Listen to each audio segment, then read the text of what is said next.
It's that time again for another Hammis family summer vacation in the beautiful state of Maine. And you know what that means? The chance to fully experience a new ride in its most challenging environment. So this year, we went with Toyota's most expensive and venerable vehicle, the updated 2016 Land Cruiser. Toyota has continually sold Land Cruiser models in the United States since 1957. But the nearly $85,000 SUV you see here didn't begin its luxury aspirations until the 1990s. Once known as a utilitarian 4x4 based upon the Willys Jeep, the Land Cruiser is now a favorite among a handful of doctors and those loyal to the nameplate. With monthly sales of only about 200 units, the Japan-built Land Cruiser is the rarest new Toyota motor sales vehicle by volume. With an unconventional 3 rows of seating and only 3 of us, we had plenty of room for a week's worth of beach toys and luggage. But despite the Land Cruiser's 5,800-pound curb weight and 9 inches of ground clearance, there's less cargo room in here than the mid-sized Highlander. Using body-on-frame construction in the rugged truck tradition, the Land Cruiser's full-time 4-wheel drive system, bundled with a host of advanced control systems, ensures the utmost confidence in off-road driving. It's got just about every trick in the book, and I've tried most of them in previous Land Cruiser tests.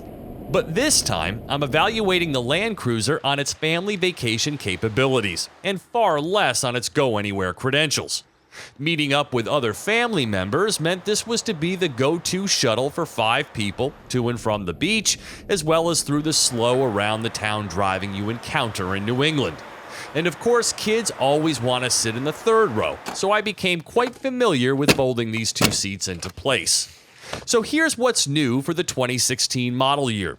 An 8-speed replaces the previous 6-speed transmission, helping to enhance acceleration from the 5.7-liter V8. This is Toyota's big truck and SUV engine, generating 381 horsepower and 401 pound-feet of torque. But it's also one of the least efficient motors on the market, rated at a paltry 13 mpg city, 18 highway. At least it doesn't require premium like its Lexus brethren. It can pull a trailer up to 8,100 pounds. Toyota's safety sense with pre-collision system, frontal collision avoidance, and pedestrian protection makes its debut, along with a blind spot monitor and rear cross-traffic alert. The Intune infotainment system has been updated to include Siri Eyes Free, allowing iPhone users to speak directly with their devices. Wireless phone charging has been added for non-iPhone users, and the dual-screen rear entertainment system continues to come standard. From the outside, the body is new from the A-pillar forward, with projector beam LED headlights, and out back there are new taillights, chrome molding, and bumper.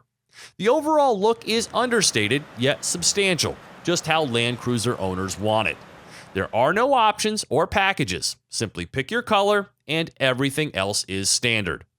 From a driving perspective, the Land Cruiser has that hallmark big truck feel, with the sophisticated suspension doing its best to balance its worthy off-road credentials with its on-road necessities.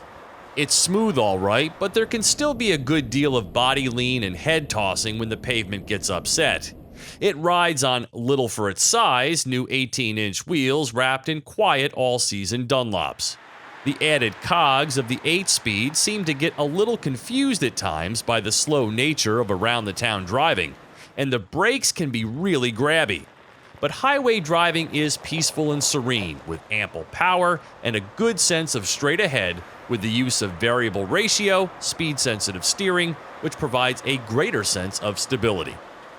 It's been several years since I've test-driven one of these, and I've always appreciated what the Land Cruiser has to offer. But this is far from Toyota's finest moment. First off, no $85,000 vehicle should have a key fob like this. Other luxury vehicle demerits come with the lack of multiple power seat adjustments, the non-damp tailgate with no power function, the inclusion of only one USB port, power folding mirrors without an automatic mode, and some of the worst voice recognition software I've seen. Navigation. Pardon? Navigation. Find a POI. Please say a POI category name. Shopping. Pardon? Recreation. Pardon? The entertainment system is a mess with big clumsy screens that always seem to be in the way, poor resolution, no Blu-ray playback as in the far less expensive Sequoia, and cheap-sounding headphones.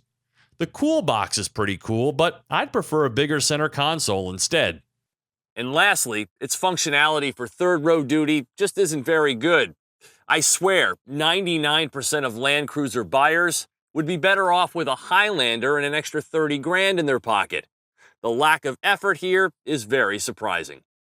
Toyota even makes you pay extra for floor mats. On a positive note, there are automatic heated and cooled seats in the front, auto high beams, and a round view camera perfect for a vehicle of this size, and radar cruise control. With a similarly priced Range Rover available and its sharper Lexus LX counterpart within a few $1,000s, the attraction to this dinosaur is a bit perplexing. For TestDriveNow.com, I'm Steve Hammis.